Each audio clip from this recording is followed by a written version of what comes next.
Assalamualaikum warahmatullahi wabarakatuh.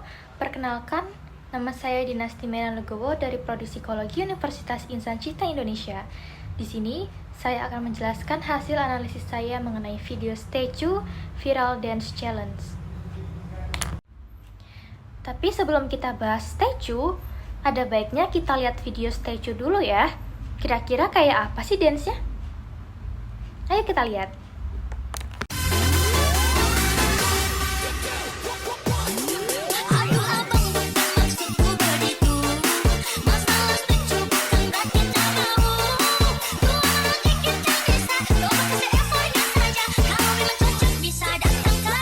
Doni Fernanda di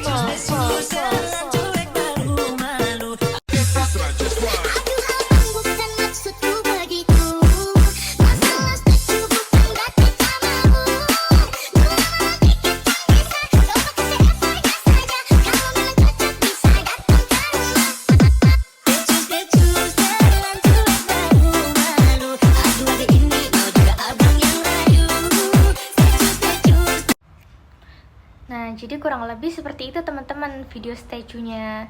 Setelah kita lihat video statue, jadi kita paham kan, oh jadi seperti ini ya gerakan statue. Setelah ini baru kita lanjut bahas statue. Sebenarnya apa itu statue? Statue adalah sebuah tren istilah bahasa gaul yang sedang viral, khususnya di TikTok, yang merupakan singkatan dari setelan cuek. Secara sederhana, statue menggambarkan sikap seseorang yang terlihat tidak peduli atau acuh tak acuh. Tetapi, sebenarnya menyimpan rasa suka atau perhatian yang tersembunyi. Tren ini dipopulerkan melalui lagu Statue yang dinyanyikan oleh Faris Adam. Istilah statue ini sering digunakan dalam konteks percintaan, di mana seseorang berpura-pura cuek untuk menguji keseriusan atau ketertarikan dari orang lain. Lagu Statue menceritakan tentang dinamika percintaan yang penuh kode, rasa malu, dan gengsi. Lagu ini menjadi sangat populer di TikTok dan banyak digunakan sebagai musik latar untuk berbagai konten, termasuk konten seputar Ramadan dan Lebaran.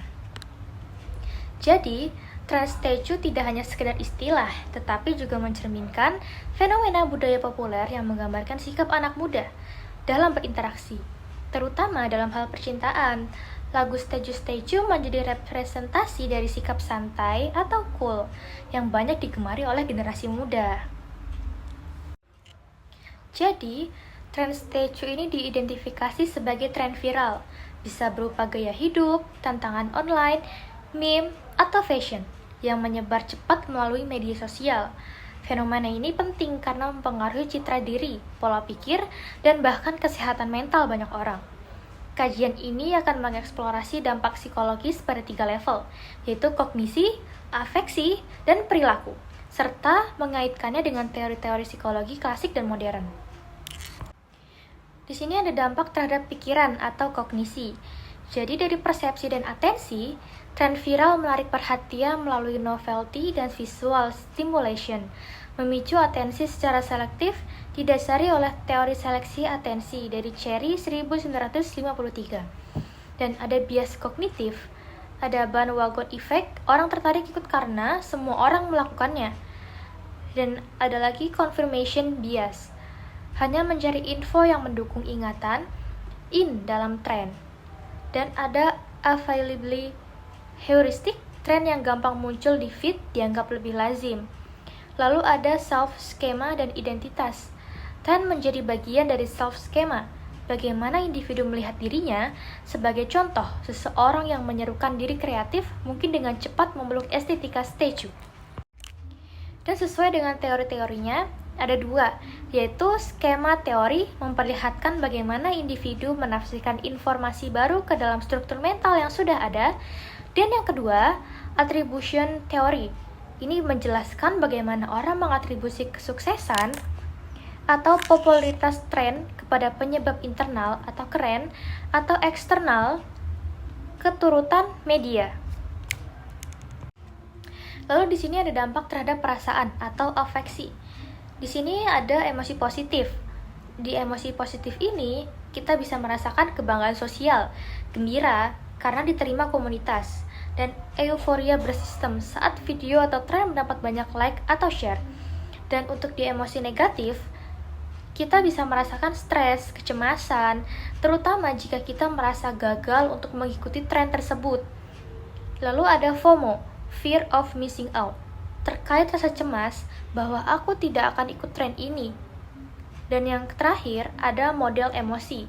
Menurut James Lange, perubahan fisiologis.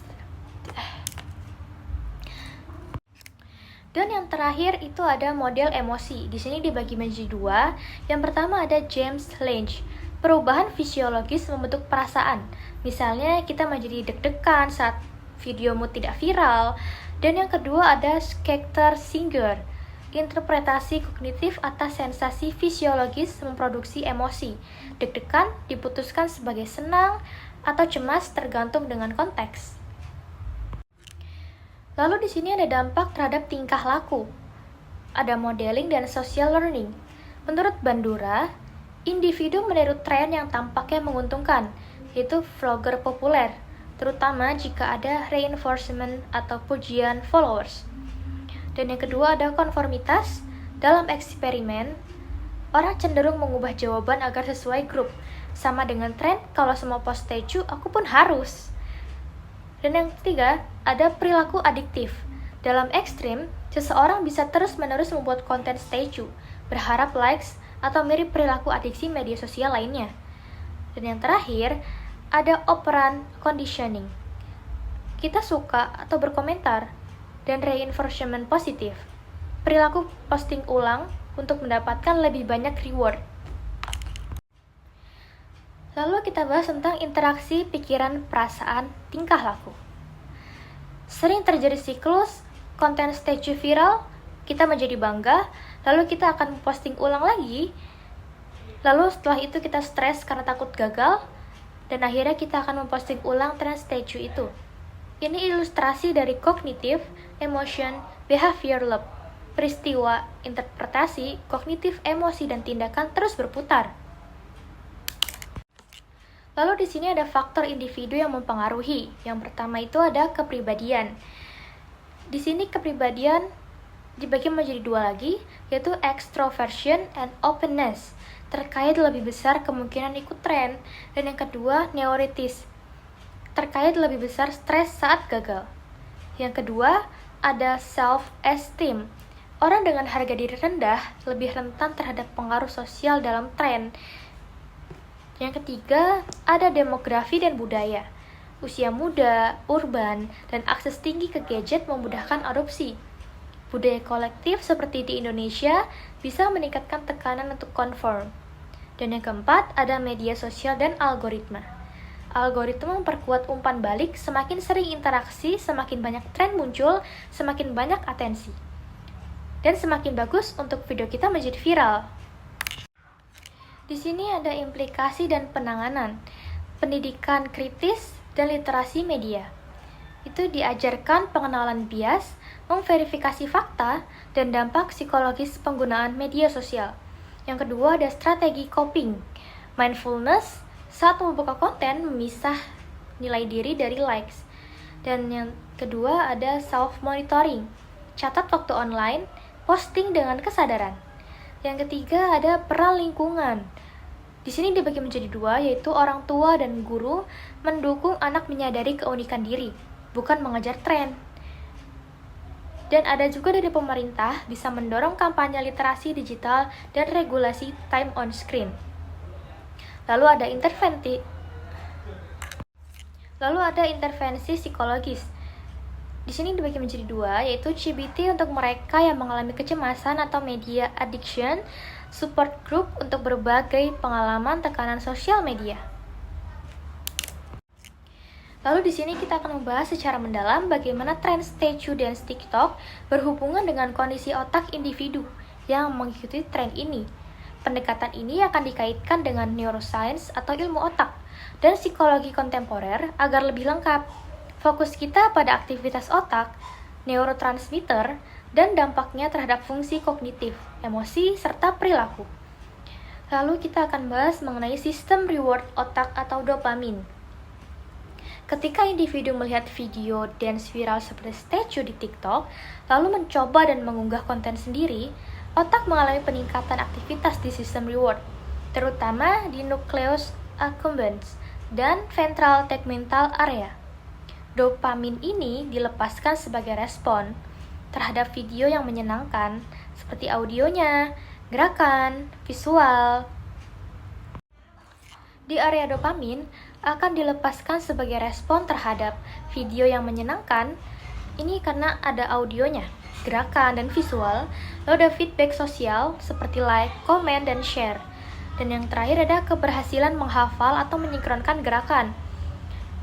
Gerakan ini menciptakan neurolobe of pleasure yang bikin orang ketagihan membuat konten atau scrolling lebih banyak. Dan yang kedua, kita akan membahas tentang korteks prefrontal dan fungsi eksekutif. Bagian otak ini berperan penting dalam perencanaan gerakan saat berlatih statue, ada regulasi sosial, memikirkan reaksi orang lain terhadap video kita. Lalu, pengambilan keputusan, apakah saya cukup bagus untuk posting ini? Ketika otak terlalu sering terpapar reward digital dan tekanan sosial, prefrontal cortex dapat mengalami decision fatigue, yaitu kelelahan kognitif karena terus-menerus membandingkan, memikirkan konten, atau mengevaluasi diri. Yang ketiga ada amigdala dan sistem emosi. Amigdala adalah pusat pemrosesan emosi, terutama rasa takut, cemas, atau senang. Amigdala aktif saat kita cemas akan penilaian sosial, atau merasa senang karena banyak views. Dan ketika tren jadi tekanan sosial, misalnya, semua teman sudah mengikuti tren ini, sedangkan kamu belum. Amigdala memicu sinyal stres, fight or flight, yang bisa memicu FOMO atau low self-esteem. Yang keempat, kita akan membahas mengenai mirror neuron system. Sistem ini berada di korteks parietal dan premotor otak. Mirror neurons aktif saat kita melihat orang lain menari, otak akan meniru secara internal. Inilah mengapa menonton dance viral bisa membuat kita merasa ingin ikut bergerak, seolah-olah tubuh terdorong untuk mengikutinya, termasuk konten statue. Ini mendukung proses pembelajaran sosial dan kemampuan meniru yang sangat penting dalam tren TikTok dance seperti statue. Yang kelima ada motor korteks dan neuroplastisitas. Setiap kali seseorang berlatih koreografi seperti statue, otak mereka memperkuat jalur sinaptik di motor korteks, mengatur gerakan tubuh. Cerebellum mengatur keseimbangan dan koordinasi, dan yang ketiga ada basal ganglia, mengatur kebiasaan gerak. Proses latihan yang konsisten menyebabkan neuroplastisitas, yaitu kemampuan otak beradaptasi dan memperkuat koneksi antar neuron.